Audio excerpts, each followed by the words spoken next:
Welcome to a voyage of discovery and awareness of the richness, the diversity, the often surprising nature of living with the land. Our journey begins as dramatic and sudden changes are sweeping over the land. The approaching storm may seem violent and destructive to us, but to nature, it's a new beginning in the cycle of life.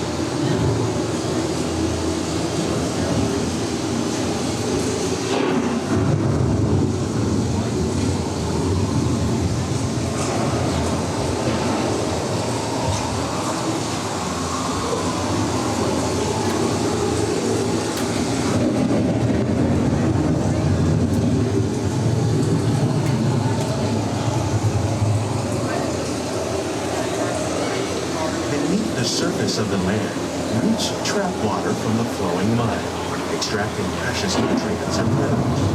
These elements, when combined with sunlight, create the diverse living systems of our planet.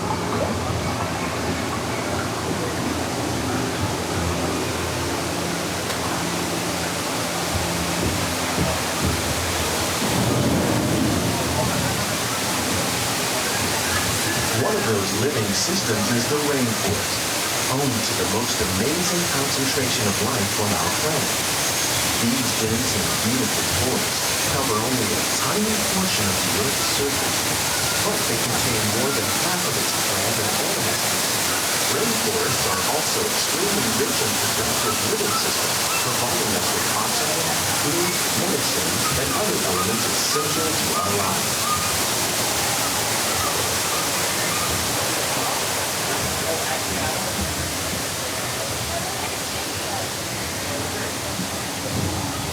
In the desert, nature has created a very different, but no less beautiful living system. And while this arid landscape may seem lifeless, it is very much alive. The plants and animals that have learned to survive in these harsh conditions make use of what little water they can find and avoid the scorching rays of the relentless sun.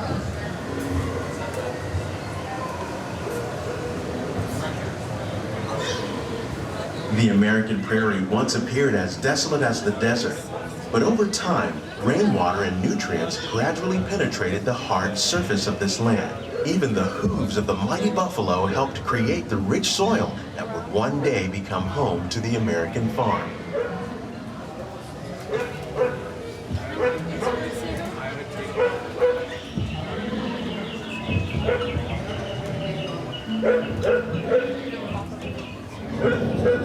Of all the forces at work on the land, humans have had one of the most profound effects. The need to produce food for a growing world led to the enormous use and sometimes overuse of the land. In our search for more efficient ways to grow food, we often fail to realize the impact of our methods.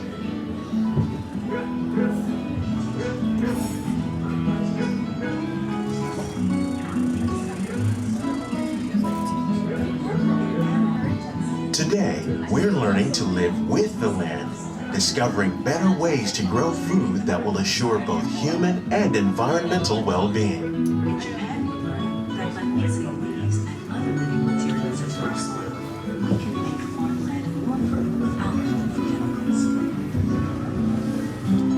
Here at EPCOT, we're learning to reduce the need for chemical pesticides by breeding and using natural predators like ladybugs and wasps to control pests.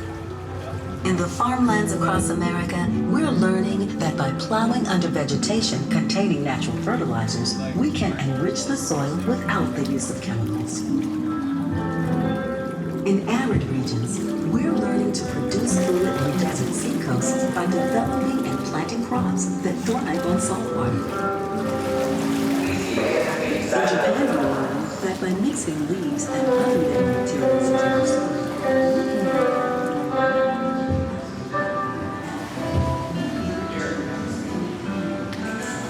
How will we meet tomorrow's growing needs for food production, yet still respect the needs of the land? Some of the answers are being discovered just ahead. To help us maintain these carefully controlled ecosystems, and for your safety, please remain seated in your boat at all times.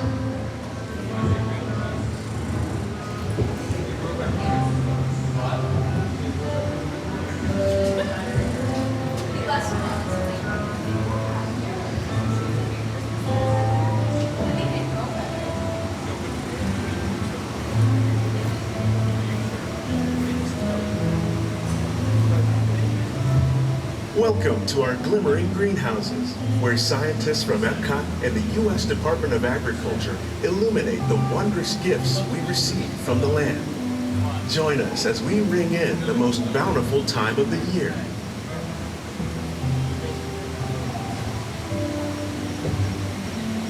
For some, it's difficult to imagine the holidays without winter and snow, but one of the most important holiday crops actually grows in the tropics. For centuries, farmers in Central America have cultivated cacao to make chocolate. In fact, cacao is chocolate's main ingredient. Today, people around the world are able to enjoy a variety of sweets and keep warm with a cup of hot cocoa, thanks to this tropical plant.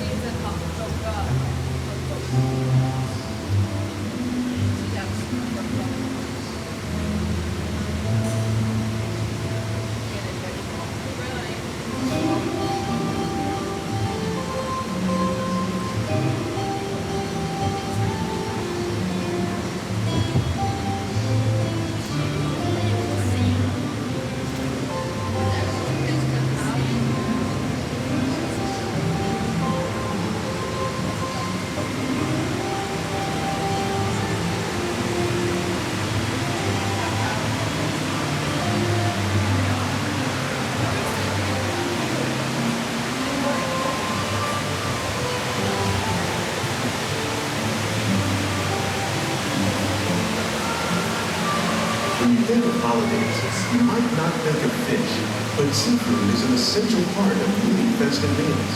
In parts of southern Italy, family and friends gather once a year to celebrate La Regina with a 7-course seafood dinner. Tilapia, bass, and shrimp, like the ones raised here using our sustainable water systems, make up just some of the dishes served during this grand meal.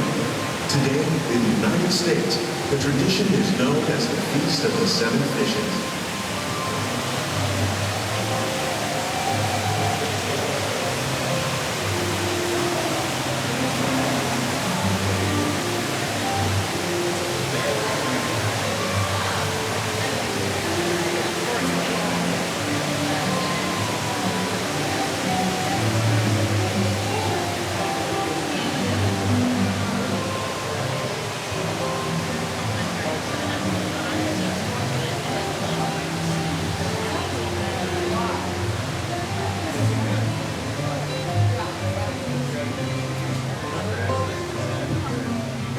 Citrus, like the oranges grown here, are common in Florida, but in Northern Europe, where fresh fruit is rare in winter, they're much harder to find, making them an extra special stocking stuffer.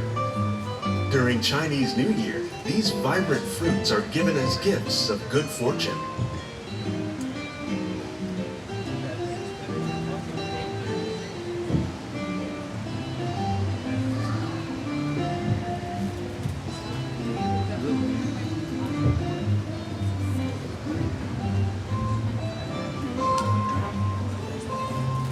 They say it's better to give than to receive.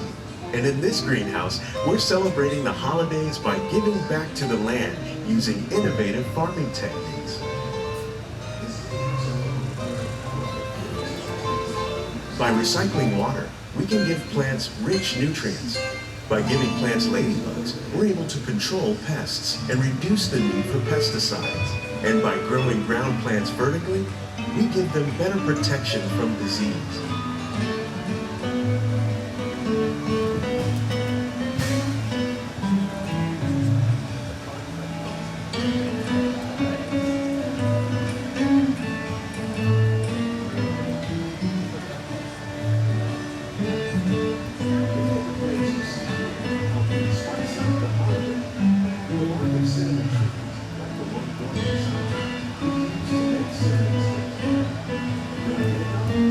these gifts, our plants can grow an abundance of festive vegetables. This greenhouse alone grows a bountiful 15 tons of produce each year. When we give more, we receive more, making the most of the land's green gifts.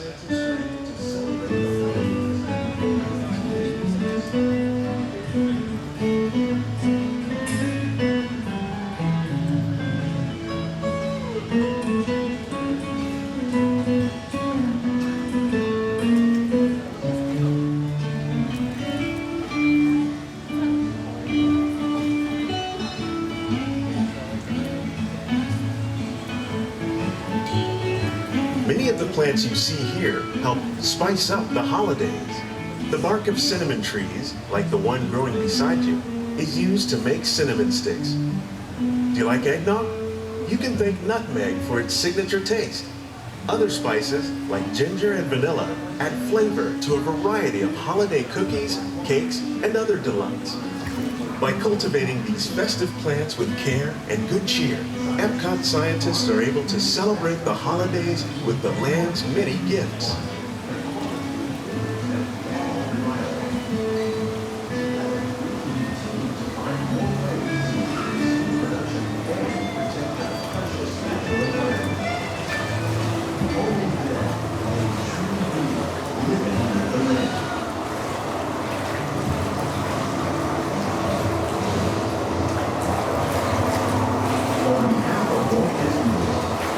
These greenhouses represent just a fraction of the work being done worldwide to produce bountiful harvests for our growing population.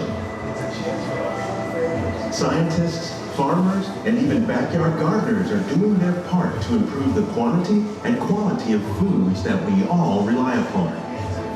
Together, we can continue to find more ways to increase food production and protect our precious natural environment. Only then will we truly be living with the land.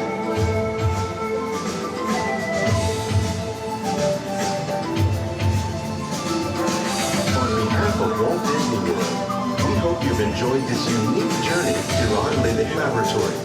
If you'd like a closer look, then check out the behind-the-scenes walking tour.